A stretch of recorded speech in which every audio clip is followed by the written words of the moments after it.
Bien, va a usar está en el uso de la palabra el presidente del Congreso.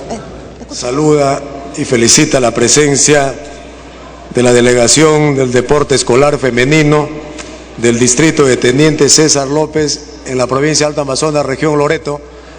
Las niñas de 12 a 14 años que están participando en los Juegos Deportivos Escolares Nacionales, encabezado por el profesor Helio Ríos. Éxitos. Buenas tardes. Continuamos. Mociones de saludo. Del congresista Julca Jara, el Congreso de la República acuerda expresar el más cálido, cordial saludo y reconocimiento a la población del distrito de San Cristóbal de Raján, de la provincia de Ocros, de la región Ancash, por conmemorarse el próximo 15 de octubre su 58 aniversario de creación política.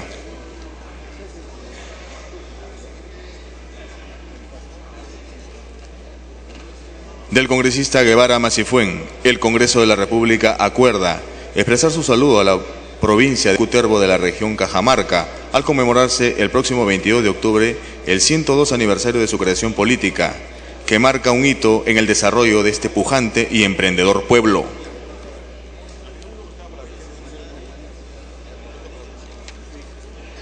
Del congresista Julca Jara, expresar el más cordial saludo y reconocimiento a la población del distrito de Pariahuanca, de la provincia de Carhuaz, de la región Ancash, por conmemorarse el próximo 6 de octubre su 107 aniversario de creación política.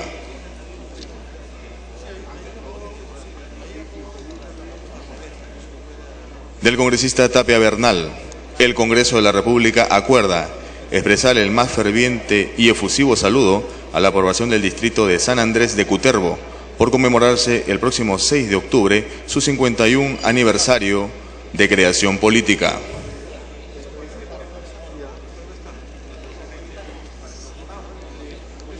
Del congresista Julca Jara, el Congreso de la República acuerda expresar el más cordial saludo y reconocimiento a la población del distrito de Olleros, de la provincia de Huaraz, de la región Ancash, por conmemorarse el próximo 16 de octubre su 71 aniversario de creación política.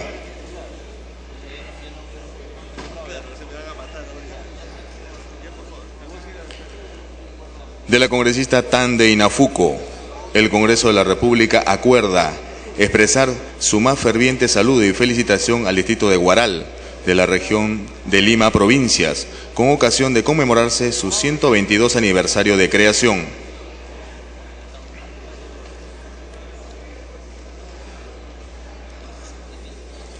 Del congresista Julca Jara, el Congreso de la República acuerda expresar el más cordial saludo y reconocimiento a la población del distrito de Bambas, de la provincia de Corongo, de la región Ancash, por conmemorarse el próximo 5 de octubre su 72 aniversario de creación política.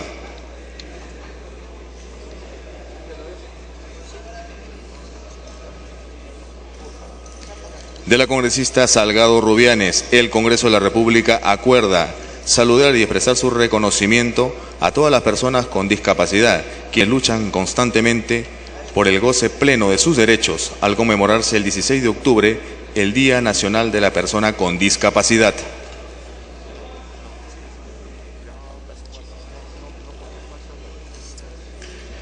Del congresista Julca Jara, el Congreso de la República acuerda expresar el más cordial saludo y reconocimiento a la población del distrito de Pampas Chico, de la provincia de Recuay, de la región Ancash, por conmemorarse el próximo 30 de octubre su 71 aniversario de creación política.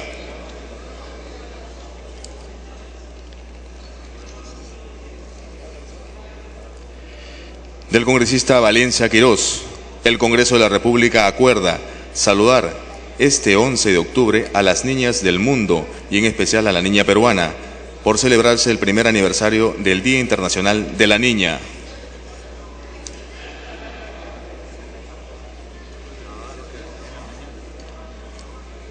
Del congresista Becerril Rodríguez, el Congreso de la República acuerda expresar el más ferviente saludo y felicitaciones a las autoridades docentes, egresados, estudiantes, personal administrativo y de servicios de la Universidad Nacional de Trujillo, por conmemorarse este próximo 12 de octubre el 181 aniversario de su instalación.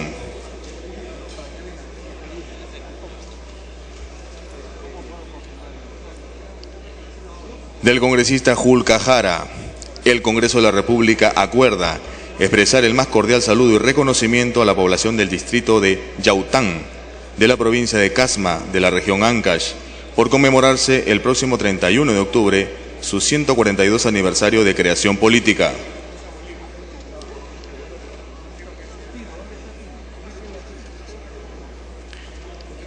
Del congresista Rondón Fudinaga, el Congreso de la República acuerda expresar saludo y felicitación a la institución educativa María Montessori con motivo de celebrar el día 31 de agosto de 2012 sus bodas de oro de fundación institucional.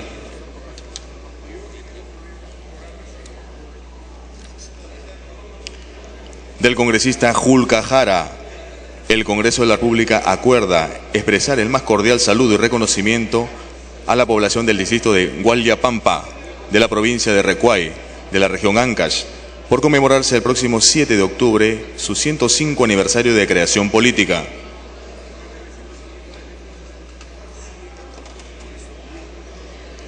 Del congresista Gutiérrez Cóndor, el Congreso de la República acuerda expresar el más ferviente y efusivo saludo a los profesionales que conforman el Colegio de Obstetras del Perú, por conmemorarse el próximo 10 de octubre el Día Nacional de la Obstetricia.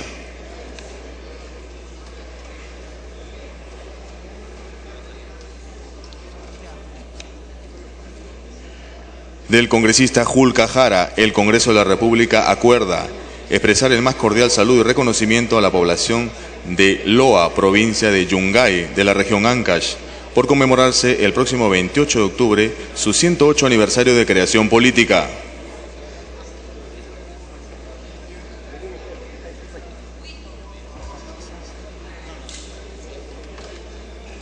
De la congresista Salgado Rubianes, el Congreso de la República acuerda saludar y expresar su reconocimiento a todos los destacados profesionales obstetras al conmemorarse el 10 de octubre el Día Nacional del Obstetra.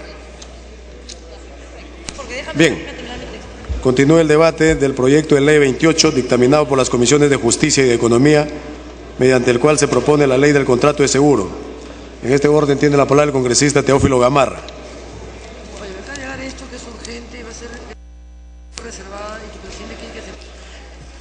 Gracias, señor presidente. Con relación al proyecto que en estos momentos estamos debatiendo, quisiera hacer algunas precisiones y hacer algunos agregados a este proyecto, toda vez que con los ajustes esperemos que esto sea aprobado por el Pleno del Congreso. Y me refiero en especial a lo contenido en el artículo 26 relativo a aquello que debe contener el contrato de póliza. Entre algunos aspectos que se menciona es, por ejemplo, que el contenido de la póliza debe tener como mínimo lo siguiente: nombre, persona, bien, riesgos, fecha de emisión, el importe, entre otros. Adicionalmente, señor presidente, consideramos que debería también consignarse en el contenido de la póliza otras que determine la superintendencia. Esto con el ánimo de que la superintendencia pueda incluir algún otro contenido distinto a lo consignado en dicho artículo, y también tiene que ver con el ánimo de proteger a los asegurados. Por otro lado, estamos precisando también en el artículo 27, establece específicamente la aprobación de condiciones mínimas y o cláusulas. En este primer artículo, en este primer párrafo del artículo 27, consideramos que debe considerarse la siguiente redacción: las aseguradoras tienen libertad para fijar el contenido de sus pólizas sin perjuicio de lo establecido en el artículo 26 en materia de seguros personales obligatorios y masivos.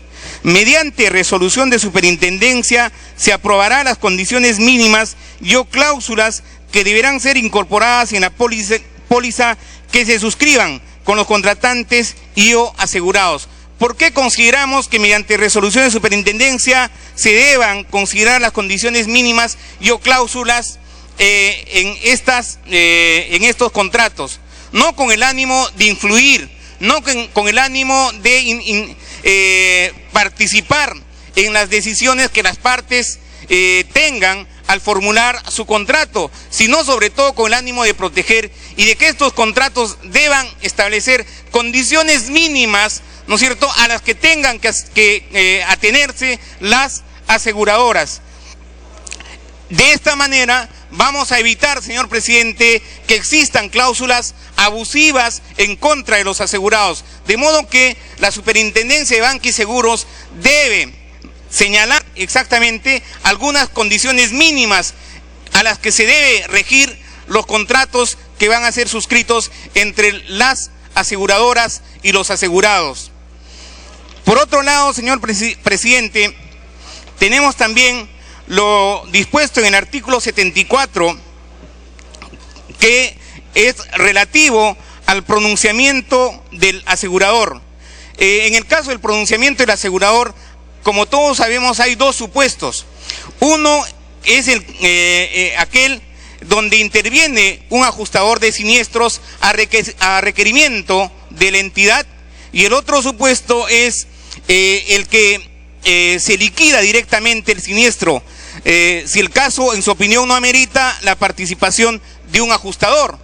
Sin embargo, creo que debemos agregar, señor presidente, en aquellos casos en que no exista convenio de ajuste porque no se ha requerido la participación del ajustador, creo que este es un supuesto que debe agregarse en la norma y debería señalarse que se entenderá como consentido el siniestro cuando el asegurador no se haya pronunciado sobre el monto reclamado en un plazo que no exceda de los 30 días contados desde la fecha de haberse completado toda la documentación exigida en la póliza para el pago del siniestro. Y finalmente, señor presidente, quiero también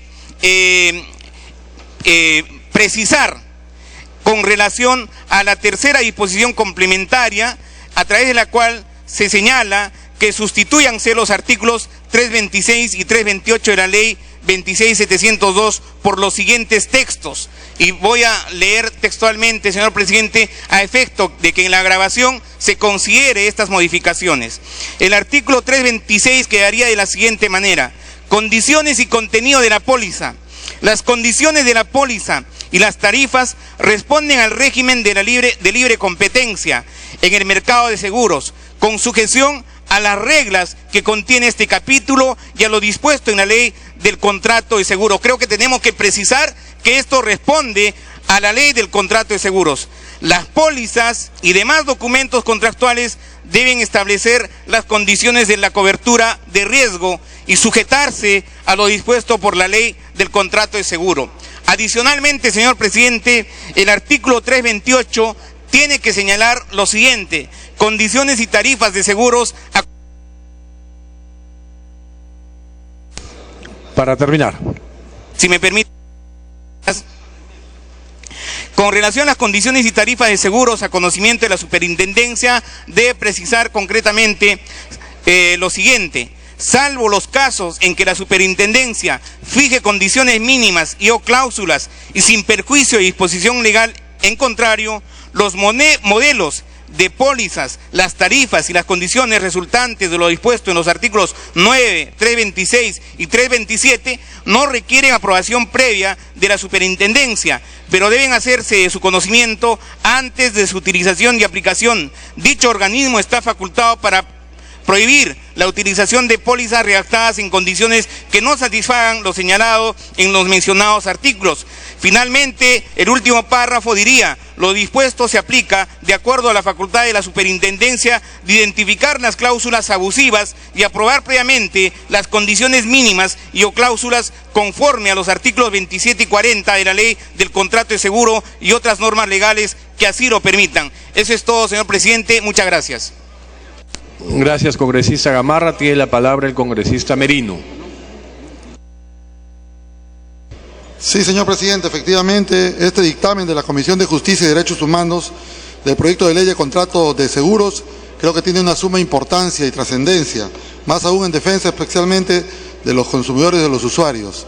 Creo que esto le da una garantía y yo recojo la propuesta, digamos, que ha alcanzado la SBS, donde claramente establece algunas modificaciones que creo que deben ser recogidas por la comisión, que es el artículo 68 del dictamen, el artículo 74, el artículo 117 y el artículo 126.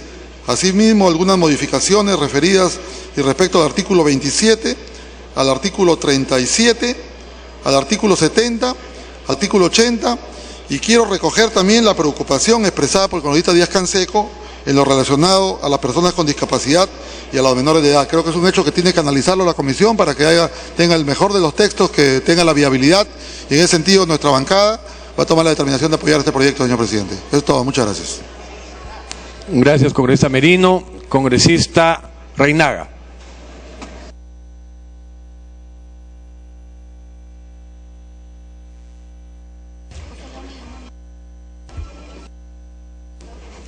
Presidente, definitivamente en esta ley de contrato de seguros debemos velar con mayor incidencia en las grandes mayorías. En ese contexto tengo un par de observaciones. En el artículo 70, referente a la sanción por incumplimiento, donde establece cuando el asegurado o el beneficiario, debido a culpa leve, no está hablando de culpa grave o por dolo, culpa leve, incumplan con la obligación de dar aviso oportuno del siniestro y de ello resulten un perjuicio para el asegurador. Este tiene el derecho de reducir, o sea, la aseguradora tiene el derecho de reducir la indemnización hasta la concurrencia del perjuicio que ha sufrido. Presidente, definitivamente acá se está dando amplia libertad al asegurador. Vale decir, alguna persona asegurada, un beneficiario, por un problema que tuvo un siniestro con el shock y el trauma, no comunica oportunamente, la aseguradora le va a recortar sus beneficios. ¿Por qué? Porque no lo ha hecho de manera oportuna. Es en ese contexto, presidente, lo que sugerimos como un texto alternativo en el artículo 70, en caso de incumplimiento del aviso de siniestro, el asegurador podrá reclamar los daños y perjuicios causados por la falta de declaración del siniestro, sin que esto suponga en ningún caso causal del rechazo del siniestro ni demora en el pago de la indemnización, salvo lo dispuesto en el artículo 73. El 73 que corresponde todo lo que es fraudes. Algunas personas, beneficiarios que puedan hacer de manera malicioso el tema como dolo. Se está poniendo el candado para no caer en ese vacío fraudulento. En igual contexto que se agregue en este artículo 70 como segundo párrafo, este efecto no se producirá si se prueba que el asegurador ha tenido conocimiento del siniestro, de sus circunstancias y consecuencias por otro medio. Presidente, lo que queremos y pedimos, el texto aprobado en el dictamen de la Comisión de Economía, un 24 de mayo del 2012, tal cual se ratifique en defensa de los beneficiarios de estos seguros y no en defensa de las aseguradoras que, reitero, y como le he explicado ya, que muchas veces no logran informar oportunamente sobre el siniestro. En igual condición, en la parte final, ya lo que es las disposiciones complementarias del dictamen, en la cláusula tercero, donde señalan que se sustituya el artículo 326 como el 328, en igual condición, presidente, el artículo 326 dice: condiciones y contenidos de las pólizas, las condiciones de las pólizas y las tarifas responden al régimen de libre competencia en el mercado de seguros, con sujeción a las reglas que contiene este capítulo. Lo que pedimos que se agregue y a lo dispuesto en la ley de contrato de seguro que hoy se está detallando y discutiendo ampliamente, no solo que lo amarren a un capítulo, sino a toda la ley de contratos seguros, y lo otro continuaría tal cual está establecido. En igual condición en esta disposición complementaria, la tercera, que es el artículo 328, complementando, que lo dijo muy bien el congresista Gamarra, dentro de lo que es condiciones y tarifas de seguro a conocimiento de la superintendencia, que se agrega al inicio, salvo los casos en que la superintendencia fije condiciones mínimas y o cláusulas y sin perjuicio de disposición legal de contrario. ¿Por qué, presidente? Porque tenemos una regla general que determina que los modelos de póliza de seguro no requieren una aprobación previa. Como no requieren una aprobación previa, puede existir seguros cuyas pólizas sí pueden sujetarse y deben a las condiciones establecidas de la SBS, a la Superintendencia de Banca y Seguro.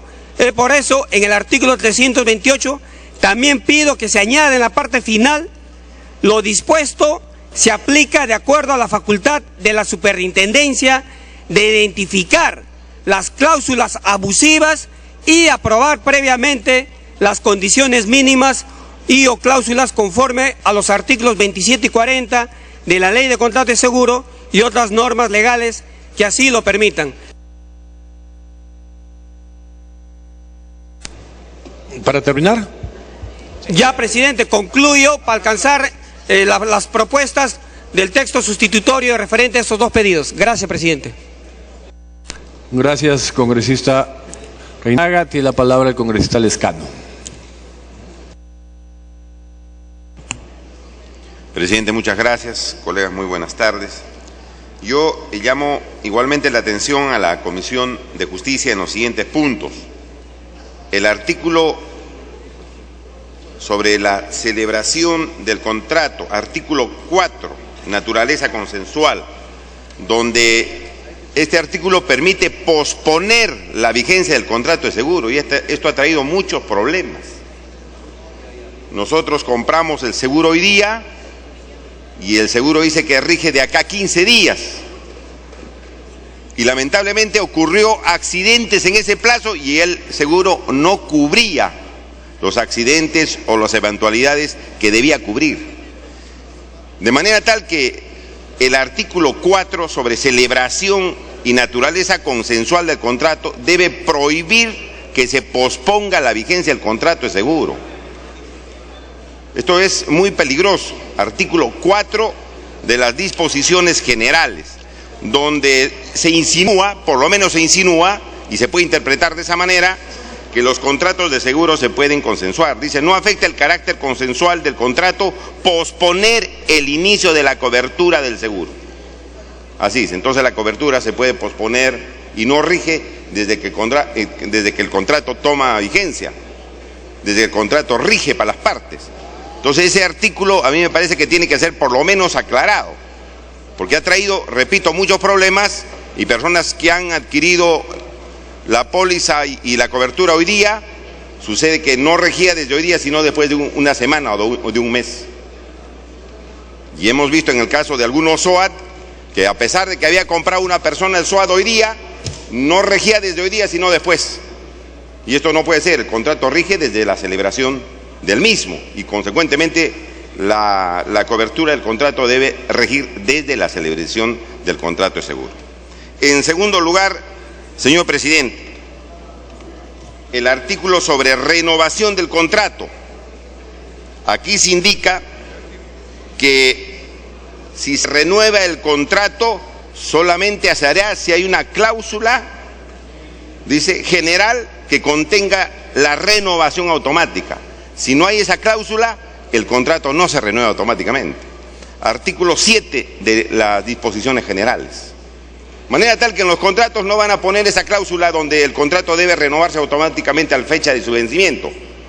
Y como las personas no leen, o si leen no comprenden el contrato, esto va a pasar desapercibido. Entonces, presidenta, eso de que siempre y cuando se ponga una cláusula condicionando para que se renueve automáticamente el contrato, hay que retirarlo. En todos los casos, el contrato debe renovarse automáticamente en favor del usuario. Más abajo se indica que si hay modificaciones que va a hacer la empresa aseguradora, solamente debe notificar a la otra parte, al usuario, 45 días antes del vencimiento del contrato. Y si no contesta el usuario, esas modificaciones se introducen automáticamente al contrato. Y esto perjudica a los usuarios porque los usuarios, repito, no saben y no sabrán estas disposiciones. Firman contratos que son más o menos del grosor de este dictamen. Lo que se debe hacer ahí es poner que los contratos se modifican de manera consensuada, de mutuo acuerdo, pero no con una simple modificación donde se le da 45 días al usuario y si en dicho plazo no dice nada, el contrato queda modificado.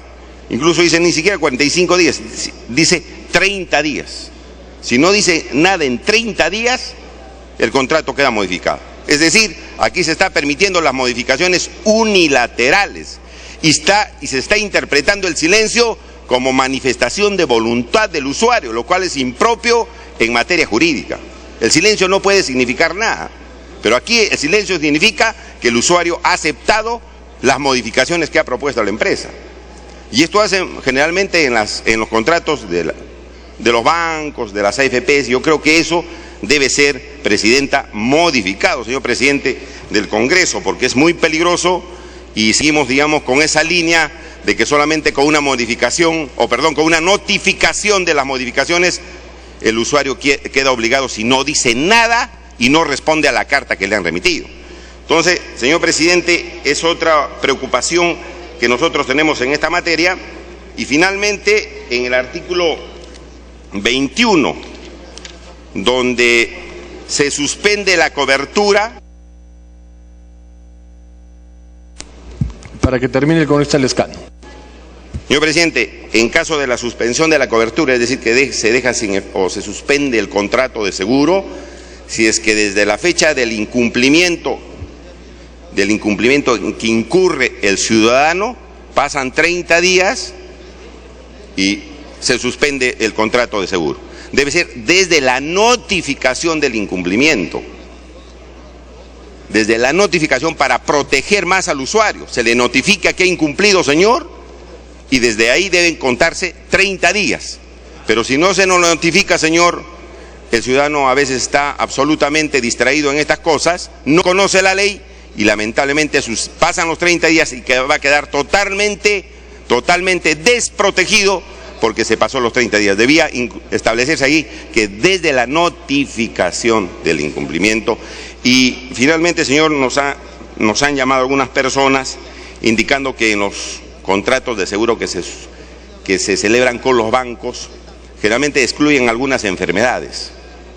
No cubren enfermedades del SIDA, del cáncer y todas esas enfermedades. Yo no sé si en el dictamen, no lo he revisado en ese punto, se está considerando que las empresas de seguro no pueden excluir enfermedades. Entonces, ¿para qué sirve un seguro? Se está excluyendo a determinadas enfermedades en las coberturas. Y eso va en perjuicio de los usuarios.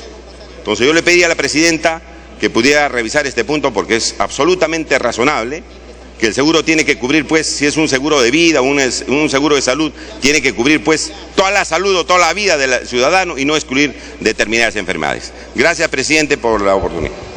Gracias, congresista Lescano. Tiene la palabra el congresista Bengolea.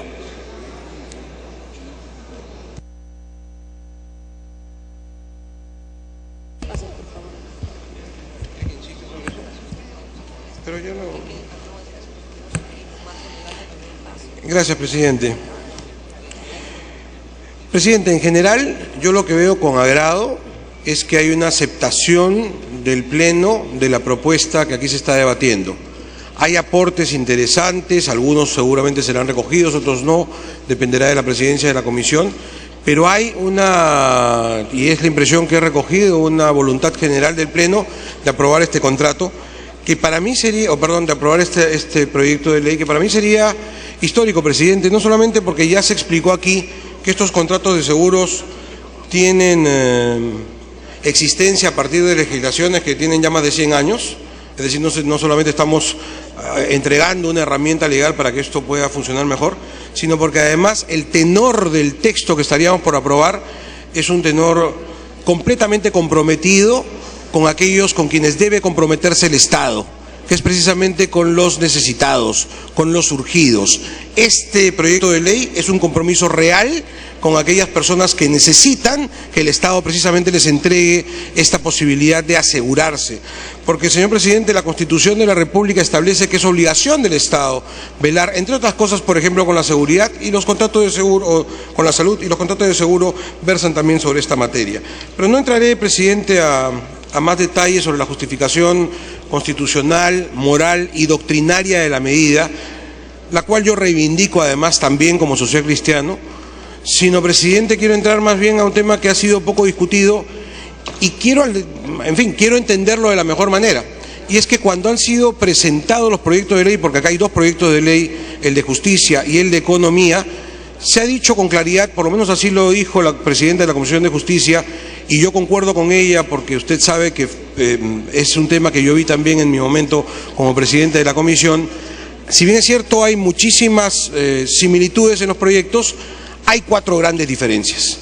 Entonces yo quería referirme ligeramente a estas 4 diferencias para decir, y entiendo que por ahí también me pleno, que creo que la Comisión de Justicia deberá reafirmarse en su posición frente a estos temas, fundamentalmente en lo que tiene que ver con el dolo y la culpa inexcusable.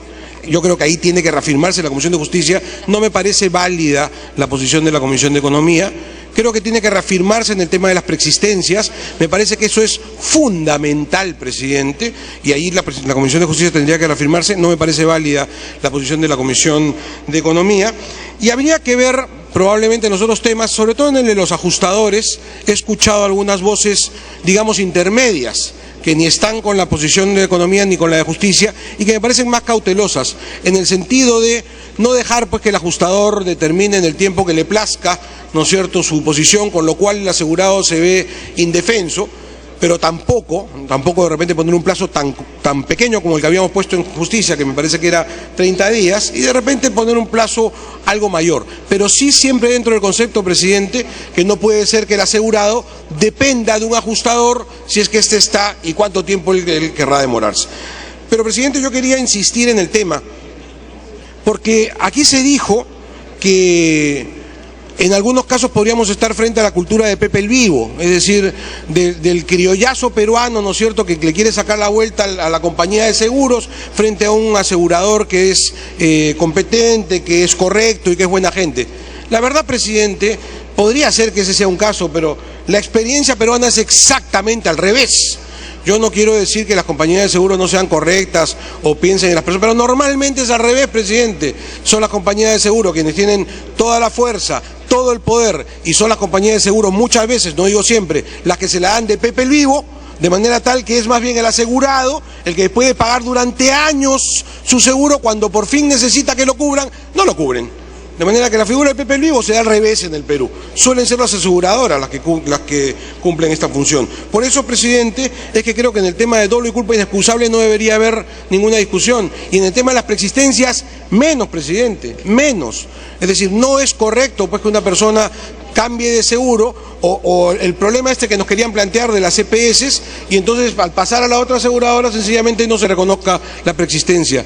No, señor, tenemos que pensar en el beneficio del ciudadano, en el beneficio del peruano de a pie, que se ve lamentablemente perjudicado por lo que ha sido una práctica que no suele ser la más aplaudida entre la población peruana, y esto hay, presidente, que reconocerlo. Un detalle final, presidente. Y esto quiero decirlo con toda claridad, aunque alguno pueda molestarse y no es con ganas de fastidiar, pero sí dejar claramente establecido qué es lo que debe hacer la representación nacional. Cuando se planteó este proyecto de ley por vez primera, cuando yo tomé noticia de él, cuando el congresista Bedoya se acercó con su proyecto, la primera posición en general de ASBank, vamos a decirlo con nombre y apellido, fue que no se discuta la ley, que no era necesario. Para terminar. Gracias, presidente. La primera posición era que no se discuta, que no se vea. No hace falta una ley de seguros. ¿Para qué se meten en eso? Con lo que tenemos está bien. Claro, cuando vieron la intención de la Comisión de seguir avanzando, entonces cambiaron de opinión. Y lo que trataron de hacer fue cambiar el sentido, la orientación general, que era a favor del asegurado. Bueno, no lo lograron, presidente. Creo que de alguna manera la Comisión de Economía sí refleja un poco mejor esas posiciones de ASBank que la de Justicia no refleja, y aquí yo reivindico lo que dijo Javier Bedoya temprano. Si es verdad que este proyecto de ley que aspira a ser ley está a favor del asegurado, pues en buena hora, me alegra. Esa era la idea inicial y esa es la que hemos defendido y seguiremos defendiendo hasta ahora, por más que insisto que estas personas, preocupadas por su negocio, el cual me parece que es legítimo y válido, van a seguir tratando de poner obstáculos, razón por la cual he visto algunas indicaciones que ya los conocía desde antes, leídas casi a pie juntillas por algunos oradores. Entonces hay que entender por dónde los intereses económicos funcionan, presidente, y se presentan a través de congresistas, a través de asociaciones, a través de comisiones, ¿no es cierto?, y finalmente a través de superintendencias también, porque debo manifestar, presidente, que la primera posición de la SBS no es igual a la última que he leído. Ahí yo creo que esa última posición de la SBS se parece un poco a la primera posición de las BANC. Entonces hay que tener cuidado de saber exactamente lo que estamos haciendo. Yo me reafirmo en la posición que ha presentado la Comisión de Justicia. Estoy seguro que a algunos intereses económicos no les va a gustar, bueno, que no le guste, porque a quien tiene que gustarle es al pueblo peruano. De manera tal que espero que la Comisión de Justicia, por lo menos en los puntos que yo he referido, presidente, se mantenga firme en su posición y que esto pueda ser sometido al voto. Gracias, presidente. Gracias, congresista Bengolea. No habiendo pedido el uso de la palabra ningún otro congresista, tiene la palabra el congresista Andrade, en su calidad de presidente de la Comisión de Economía. Congresista Andrade. Sí, presidente. Estamos en el proceso de recibir los aportes de los diversos congresistas para llegar a concluir con todos los aportes y todos los temas que estamos consensuando en las comisiones. Una vez determinado, vamos a proceder a la votación, pedir la votación. Gracias. Congresista Marisol Perestello, en su calidad de presidenta de la Comisión de Justicia. Presidente, en la misma línea, hemos venido trabajando un texto sustitutorio acogiendo la mayoría de propuestas de la SDS que han sido recogidas por diversos congresistas en distintos sentidos, acogiendo aquellas propuestas que, no siendo ya las conocidas respecto a la posición de la superintendencia o de Indecopi, plantean situaciones nuevas no previstas, sustentándolas en caso de no aceptarlas, incorporándolas. Por ello le pediría un cuarto intermedio que terminaría en los próximos 45 minutos para que se debate el proyecto el día de hoy y podamos tener un texto que va a beneficiar a los asegurados a la brevedad posible. Gracias, presidente. Gracias, congresista Perestello. En consecuencia, el dictamen queda en cuarto intermedio. Siguiente punto. De la Comisión de Descentralización, proyecto de ley 815, se propone la demarcación y organización territorial de la provincia de Huamanga, en el departamento de Ayacucho.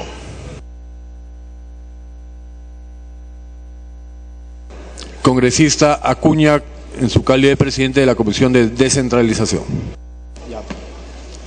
Gracias, señor presidente. Señor presidente, el día martes 9 de octubre la Comisión de Descentralización, luego de la presentación del director de demarcación territorial de la Presidencia del Consejo de Ministros, acordó por unanimidad que los proyectos 815, 819 y 1093 referidos a la demarcación territorial retornen a la Comisión para un mayor estudio debido a que mantienen aún relativos problemas en cada uno de los lugares mencionados.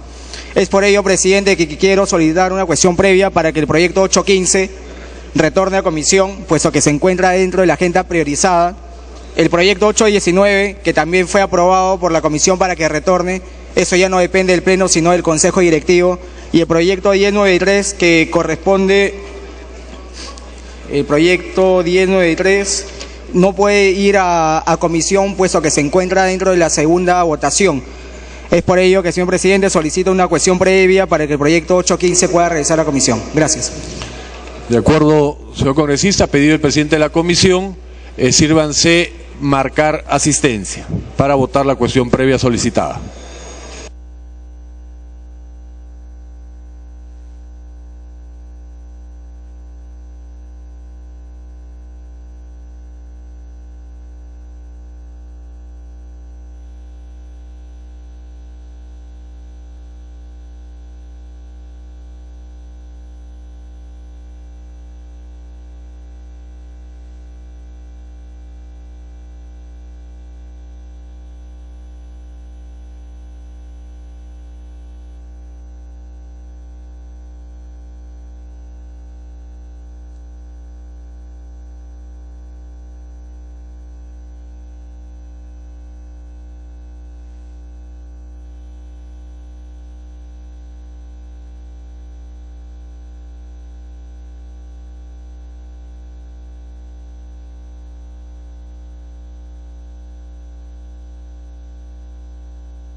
Bien, en estos momentos la representación nacional registra su asistencia para votar una cuestión previa presentada por el congresista Richard Acuña, presidente de la Comisión de Descentralización, quien ha sustentado la necesidad de que el proyecto 815 de la Ley de Demarcación o Organización Territorial de la provincia de Huamanga, Ayacucho, retorne a la comisión.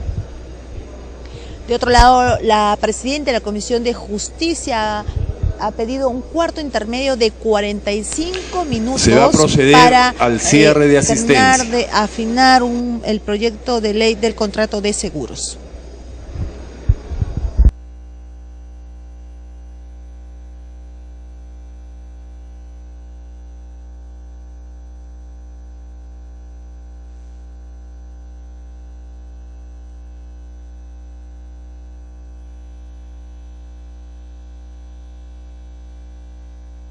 Cerrar asistencia.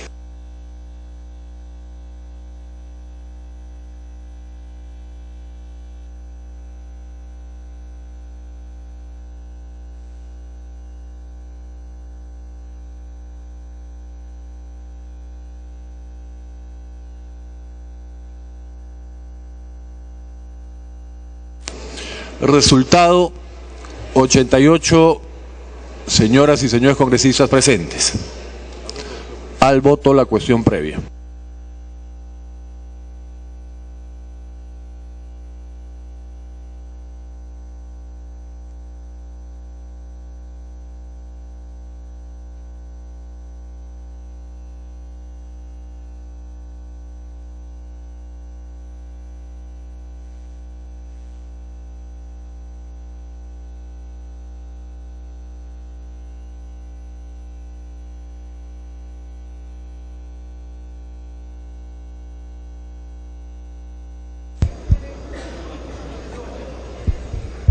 Bien, ahora se encuentran ya en votación la representación nacional respecto a esta cuestión previa solicitada por el presidente de la Comisión de Descentralización, Richard Acuña, para que retorne a su comisión el proyecto de ley 815 sobre la Ley de Demarcación, Organización Territorial de la provincia de Huamanga. Se va a proceder a declarar el cierre de la votación.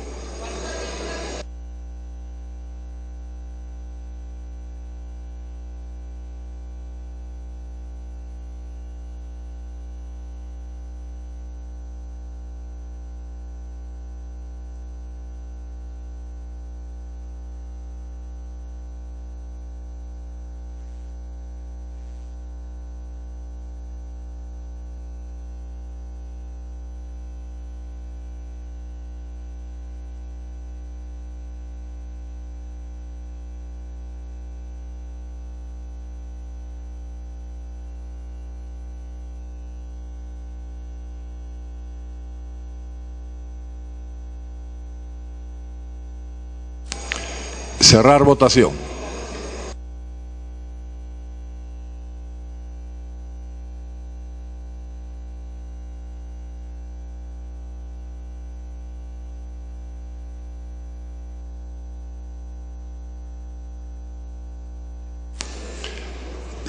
El resultado es 85 votos a favor, 0 en contra, 0 abstenciones. Congresista Lewis, verde. Congresista Belaunde, abstención.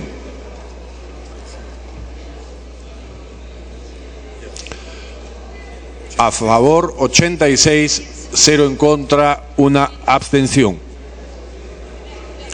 Congresista Marisol Espinosa, verde, con lo cual sería 87 a favor. Aprobada la cuestión previa, reenvíase los proyectos materia de pedido a la Comisión de Descentralización, más el voto a favor del congresista Mulder y el congresista Wong. Siguiente proyecto.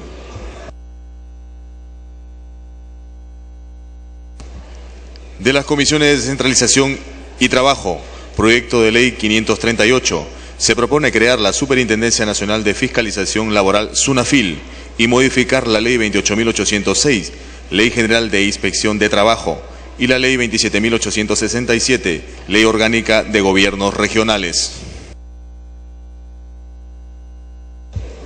Vencido el cuarto intermedio, continúa el debate del proyecto sustitutorio contenido en el dictamen en mayoría de la Comisión de Descentralización, recaído en el proyecto de ley 538, por el que se propone crear la Superintendencia Nacional de Fiscalización Laboral, SUNAFIL, y modificar la Ley 28806, Ley General de Inspección del Trabajo, y la Ley 27867, Ley Orgánica de Gobiernos Regionales.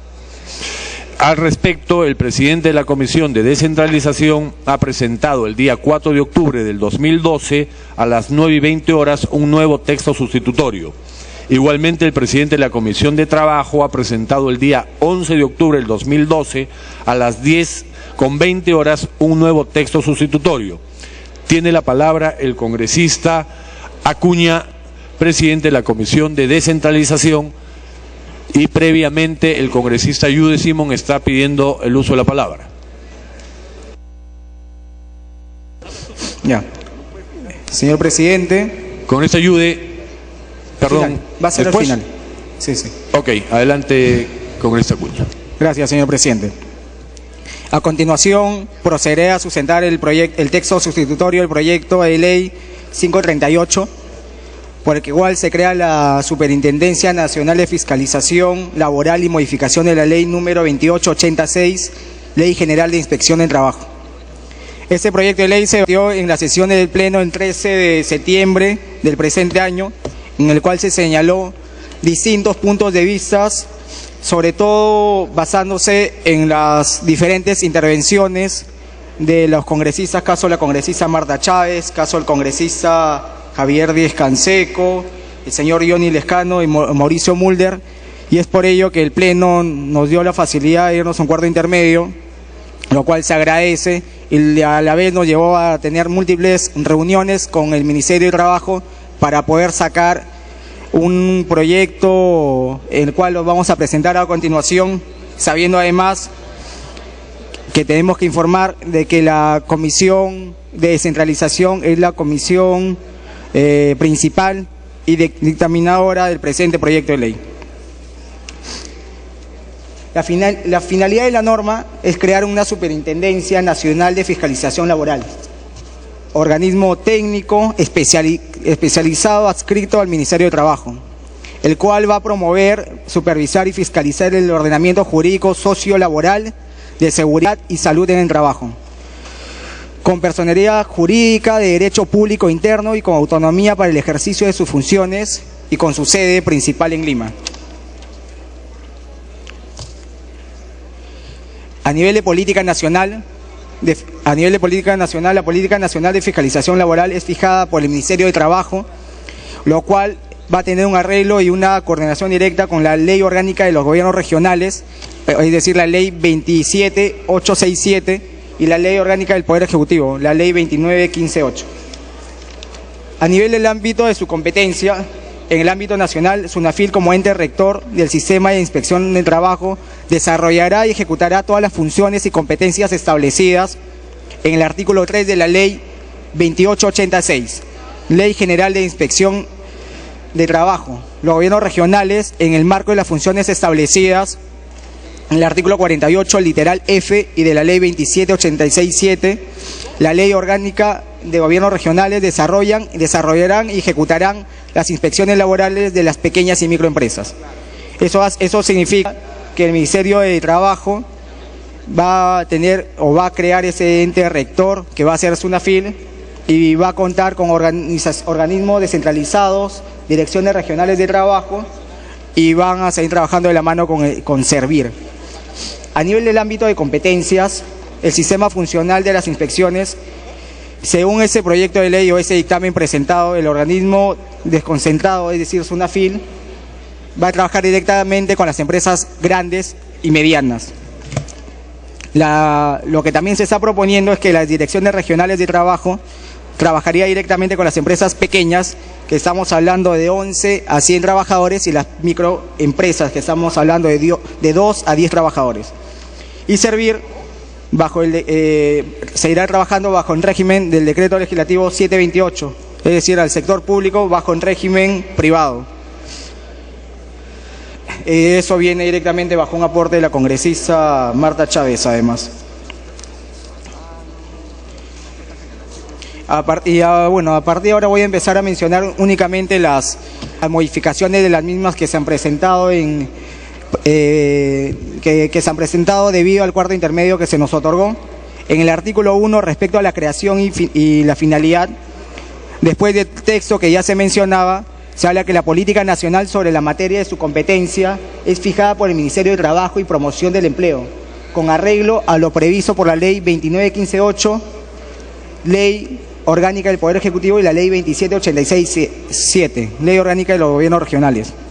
¿Y para qué es eso? Para que el sistema esté integrado. Es decir, la idea de adicionar esa parte del artículo es de que el sistema esté integrado y tenga un mejor funcionamiento. En el artículo 3, cuando hablamos de ámbito de competencias, acá lo que se está mencionando o se está adicionando es de que el trabajo a nivel de inspecciones del Ministerio de Trabajo sería relacionado para las pequeñas y microempresas para los gobiernos regionales. Y estaríamos hablando que Servir tendría la atribución de supervisión y fiscalización respecto a entidades del sector público, y es ejercida por la Autoridad Nacional del Ejercicio Civil, con arreglo a lo dispuesto en el Decreto Legislativo número 1023 en el marco del sistema de inspección de trabajo según corresponda.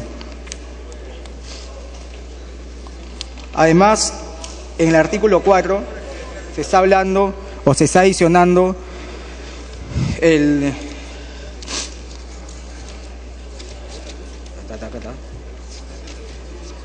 literal, se está agregando el literal D. En el literal D simplemente hemos cambiado la palabra vigilar por supervisar y monitorear, y además de eso se está agregando el literal I, en el cual se habla de que los gobiernos regionales van a tener la posibilidad de suscribir convenios con el Ejecutivo. ¿De qué manera? Lo hemos llevado de esa manera: suscribir convenios de gestión con los gobiernos regionales en materia de inspección laboral, en los que se podrá incluir la facultad de imponer sanciones por el incumplimiento de las normas sociolaborales y la ejecución coactiva de las mismas.